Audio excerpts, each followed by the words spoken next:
Marriage वाली बहू। सुबह का वक्त था और सरला जी काफी उदास चेहरा लिए हुए पार्क में बैठी हुई थी।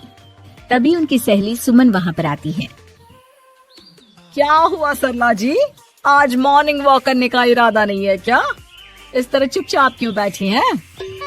आई तो थी ये सोचकर कि पार्क में जाकर थोड़ी देर पहले टहल लूंगी, लेकिन क्या करूं, मन ही नहीं कर रहा। अरे सब ठीक है, तो इतनी परेशान क्यों नजर आ रही है? नहीं नहीं, ऐसी तो कोई बात नहीं है, सब ठीक है। अरे भाई, अब तो आपको खुश नजर आना चाहिए। अभी कुछ महीने पहले तो बेटे की शादी हुई है, घर में नई बहू आई है, आपके चेहरे पर तो रौनक नजर आनी चाहिए। अरे छोड़ो भी, आजकल की बहुओं के बारे में क्या बताऊं आपको। क्यों, क्या हुआ बहन जी, कोई परेशानी है क्या? कुछ किया क्या बहू रानी ने? अरे भाई, अभी तो शादी को 6 महीने हुए हैं। अब आपसे क्या छुपाना, आप तो जानती है मेरे बेटे ने लव मैरिज की है और मुझे ना इन लव मैरिज वाले बहुओं पर बिल्कुल भरोसा नहीं। ना जाने कब मेरे बेटे के कान भर दे। अरे लेकिन सरला जी, आपके बहू बेटा तो आपके साथ ही रहते हैं, फिर आपको इस बात का डर क्यों है? पता नहीं क्यों बहन जी, अभी तो मुझे अपनी बेटी दीपाली की भी शादी करनी है। बस इसी बात को सोचकर परेशान रहती हूँ।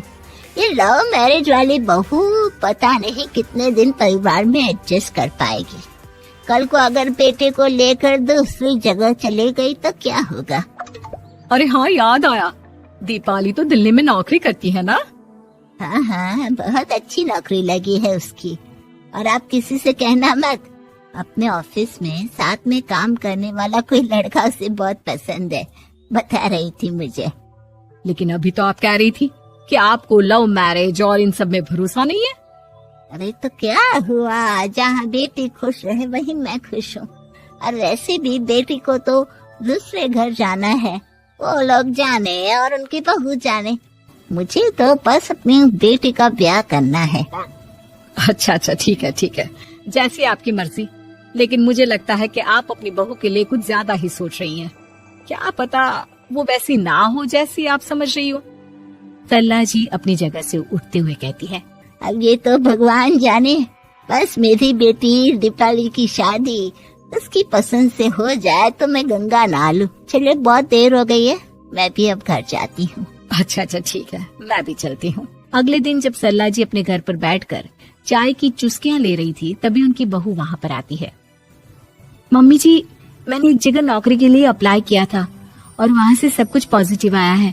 मैं भी नौकरी करना चाहती हूँ ताकि घर के खर्चों में थोड़ा हाथ बटा सकूं। अरे बहू, तुम्हें नौकरी करने की क्या जरूरत है? मेरा बेटा अच्छा खासा कमाता है, क्या तुम्हें किसी बात की कोई कमी है? तभी सरला जी का बेटा वहाँ पर आता है। नहीं माँ, उसे किसी बात की कमी नहीं है, लेकिन वो इतनी पढ़ी लिखी है और अगर नौकरी करना चाहती है तो हमें उसे नौकरी करने देना चाहिए। कुछ पैसे घर में आएंगे, हम सबकी मदद हो जाएगी। तुम तो ऐसे कह रहे हो बेटा जैसे ये घर तुम्हारी पत्नी की कमाई पर ही चलता है। अरे नहीं नहीं मम्मी जी, इनके कहने का ये मतलब नहीं है, बस मेरी ही नौकरी करने की इच्छा थी, इसलिए आपकी परमिशन चाहते हैं।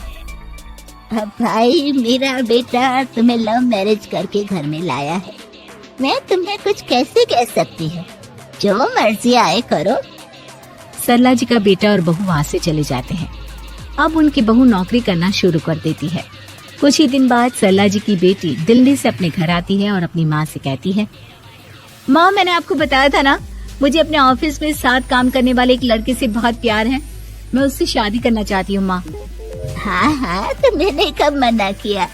अगर तुम उसे पसंद करती हो तो उसके घर वालों को कहो, हम आपस में बात करके तुम्हारी शादी तय कर देते हैं। अरे लेकिन माँ, एक बहुत बड़ी परेशानी है। क्या परेशानी है बेटा? माँ, वो लड़का बहुत अच्छा है, लेकिन कुछ ज्यादा ही पैसे वाले घर से उसके माँ बाप। उन्हें मेरे और उसके रिश्ते से वैसे तो कोई परेशानी नहीं है, लेकिन वे चाहते हैं कि शादी 5 स्टार होटल में हो। अरे ऐसे कैसे, हम तो मिडिल क्लास लोग हैं, हमारे लिए 5 स्टार होटल में शादी करना कोई आसान काम थोड़ी ना है। लेकिन माँ, मैं क्या करूँ? मैंने उनसे बात करने की बहुत कोशिश की, बस एक इसी जगह बात अटक गई है। साफ साफ कह दो बेटा, शादी करनी है तो ठीक है, लेकिन ये 5 स्टार में शादी करने वाली शर्त मैं नहीं मान सकती। अरे कैसी बात कर रही हैं आप मम्मी जी?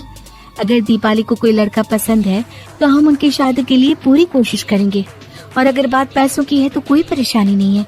हाँ हाँ, तुम्हें तो बस बहुत आसान लगता है सब। जिस तरह तुमने मेरे बेटे से इतनी आसानी से शादी कर ली, सारे काम उतने आसानी से नहीं होते। समझ में आया?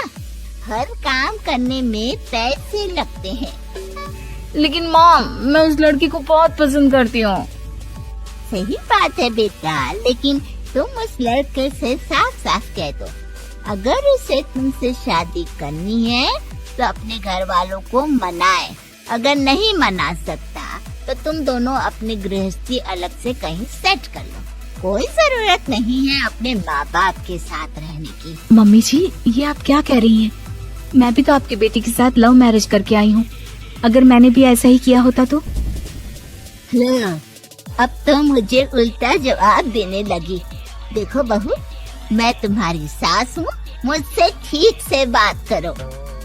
लेकिन माँ, भाभी ठीक तो कह रही हैं। हाँ, अगर बात शादी की खर्च की है तो मैं उस लड़के से कुछ कह सकती हूँ, लेकिन उससे अपने घर वालों से अलग होने के लिए कहना, ये सही होगा क्या? आप तो समझिए माँ।